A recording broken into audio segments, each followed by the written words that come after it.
اسلام میں پورے طور پہ داخل ہو جاؤ، سچے پکے مسلمان بن جاؤ، شیطان کی پیروی نہ کرو، کیونکہ شیطان کیا ہے؟ تمہارا کھلا ہوا دشمن ہے۔ محترم سامعین، ایمان والا مکمل مسلمان بنے کیسے؟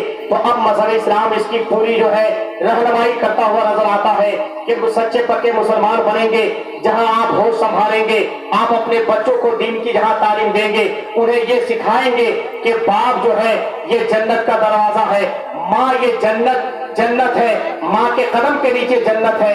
محترم سامعین، جوان سب بھی بیٹھے ہیں، ماں بہنیں بیٹھی ہیں، بوڑھے بزرگ بیٹھے ہیں، آپ غور سے سنتے چلیں کہ سچا پکا مسلمان بن کر کے آپ کو زندگی گزارنا ہے، اور جب آپ سچے پکے مسلمان بنیں گے اس سے کامیاب رہیں گے اس دنیا میں بھی اور آخرت میں بھی۔ تو محترم سامعین، ایمان والوں کو حکم ہے کہ سچا پکا مسلمان بنے۔ تو جو سچا پکا مسلمان ہوگا وہ ماں کی بھی خدمت کرے گا، سچا پکا مسلمان ہوگا تو باپ کی بھی خدمت کرے گا، اور جب وہ ماں اور باپ دونوں کی خدمت کرے گا، ماں باپ کی جب دعائیں لے گا تو اللہ کی رحمتیں مچلیں گی، اس بیٹے کی عمر بھی لمبی ہو جائے گی اور اس کی روزی میں بھی برکت ہوگی۔ چنانچہ اللہ رب العزت قرآن مقدس میں کئی مقام پہ ماں باپ کے حق کے بارے میں بتاتا ہے۔ رب کا حکم ہے وَوَصَّيْنَا الْإِنسَانَ بِوَالِدَيْهِ، اللہ کا حکم ہے کہ ہم نے اولاد آدم کو یعنی انسانوں کو یہ وصیت کیا ہے کہ اپنے ماں باپ کے ساتھ حسن سلوک کریں۔ کہیں پہ رب کہتا ہے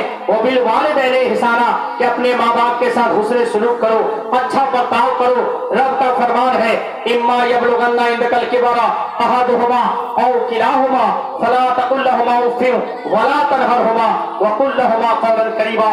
رب کہتا ہے میرے بندو، جب ماں باپ میں سے دونوں بڑھاپے کو پہنچ جائے یا کوئی ایک بڑھاپے کو پہنچ جائے، فَلَا تَقُل لَّهُمَا أُفٍّ انہیں اف بھی نہ کہو، نہ ہی انہیں جھڑکو، بلکہ فرمایا کہ فَلَا تَقُل لَّهُمَا أُفٍّ وَلَا تَنْهَرْهُمَا وَقُل لَّهُمَا قَوْلًا كَرِيمًا۔ رب کا فرمان ہے کہ نہ اف کہو نہ ہی انہیں جھڑکو، بلکہ جب بھی بات کرو نرمی کے ساتھ بات کرو اور نرمی اور عاجزی سے کے ساتھ جھک جاؤ۔ محترم سامعین، کیسے ماں باپ کے سامنے بات کریں؟ تو علماء فرماتے ہیں، مفسرین نے لکھا ہے کہ ایسے ایک بیٹا اپنے ماں باپ سے بات کرے کہ جس طرح سے کوئی نوکر ہو اور اپنے مالک سے بات کرتا ہے، جیسے کوئی غلام ہو اپنے آقا سے بات کرتا ہے۔ اب آپ غور کریں، کوئی کہیں جاب کر رہا ہو، اس کا مالک ہو اور مالک حکم دیتا ہے ادھر آؤ، وہ دوڑ کے پہنچ جاتا ہے، کہتا ہے یہ کام نہیں وہ کام کرو، فوراً کرنے لگتا ہے کیونکہ جانتا ہے کہ میں نوکری کر رہا ہوں، مالک کے حکم کی خلاف ورزی کروں گا مجھے نوکری سے نکال دیا جائے گا۔ لیکن جب وہی نوکری کرنے والا بیٹا اپنے باپ کے پاس آتا ہے، باپ اگر کہتا ہے پانی لاؤ تو ایک بار لا کے دیا، دوبارہ اگر کہہ دیا کہ پھر لاؤ، یہ کام کرو وہ کام کرو، تو جوان بیٹا جھڑکنے لگتا ہے۔ اللہ اکبر! اگر بچپنے میں وہ بیٹا باپ کو بار بار ایک ہی بات پر تنگ کرے تو وہ باپ ہے ہوتا ہے، کبھی بیٹے کو ڈانٹتا نہیں ہے، لیکن آج کا بیٹا ایسا ہوتا ہے، ایک بار کے بعد دوبارہ کوئی کام اگر کہہ دیا تو وہ ڈانٹنے لگتا ہے۔